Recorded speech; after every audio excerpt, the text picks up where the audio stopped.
12. Both the man and the woman are due a certain proportion of that which parents and close relatives leave behind, whether it is little or much, depending on the allotments made by the leavers behind bequeathers. In a document of assignment last will, the fair tolerable rule for dividing up the legacy is that in the event of a bond marriage, the surviving woman or surviving man shall receive 2 parts 2/3 of all the goods and chattels and of the entire fortune and wealth, whilst the other part 1/3 shall be apportioned to the surviving children in equal shares. If the father and mother lose their life, then their entire legacy shall be apportioned to the descendants in equal shares, and if there are descendants from previous bonds, first marriage, second marriage, etc., then they shall be entitled to even shares with the descendants from the last bond marriage, in the legacy of the person in the bond marriage partner, who in their parent mother or father. If legacy inheritance has to be distributed, then it is rightful for any debts and other payments to be settled first before any distribution amongst the descendants, and know that your wife or your husband, as well as your fathers, mothers and children are always closest to you, wherefore this establishment of a legacy is given in this way so that equitableness, fairness, and equality may be upheld amongst all. 14. If, however, a man and a woman are in a bond marriage, and do not have children, and the woman or the man dies, then the entire legacy belongs to the surviving partner, man or woman. And if people without a bond, unmarried people, or descendants family, die and they do not have any children, then their entire legacy shall be apportioned equally amongst their brothers and sisters. And if there are none of these either, then their place shall be taken by the next closest relatives. And if children, sons and daughters, die who do not have their own family, then their entire legacy shall fall to their parents, or in any case half of the entire legacy if the document of assignment last will decrees something different for the other half. 15.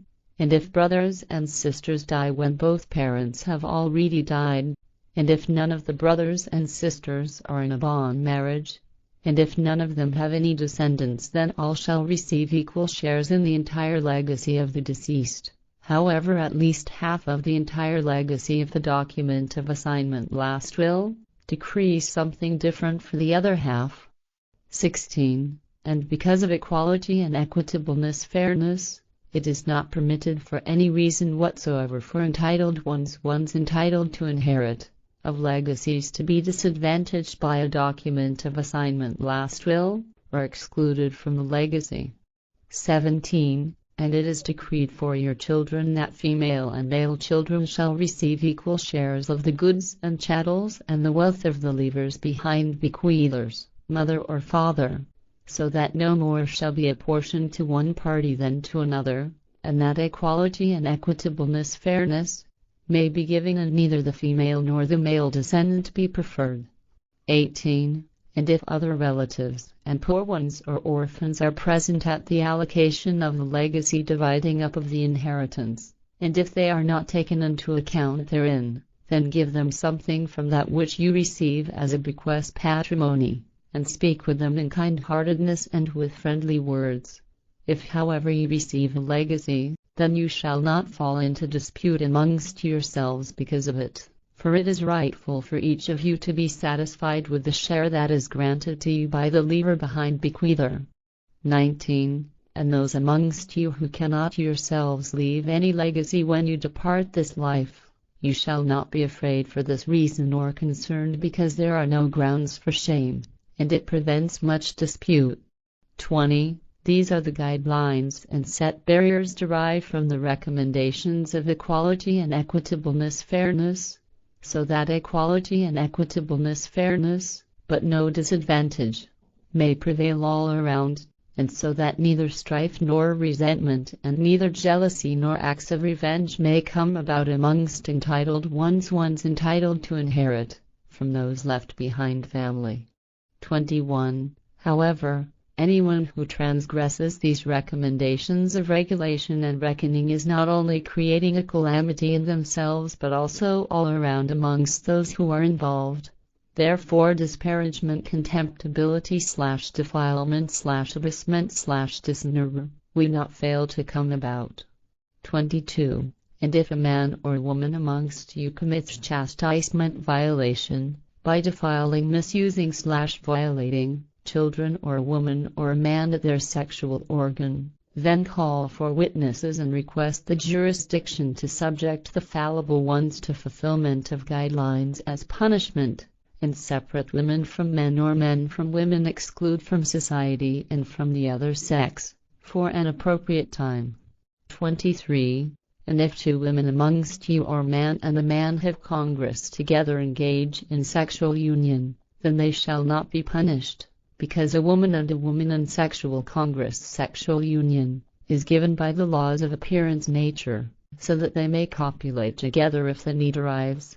However, if a man and a man have sexual congress with one another, then that is against the law of appearance nature, in such a way unnatural, because they cannot copulate fruitfully to produce offspring, yet it is in the law of appearance nature, that sexual congress, sexual union, between man and man is natural, and naturalness, and only serves love and sexual satisfaction, gratification. Therefore neither man and man nor woman and woman are committing a non-right when they have sexual congress with one another, sexual union. Therefore they do not bring down punishment on themselves, nor do they have any need for regret or improvement. So there is no requirement to open up a way out of their penchant disposition, and they shall live in peace as ones with a different nature in sexuality, lesbians / homosexuals, amongst those who practice their sexuality between man and woman.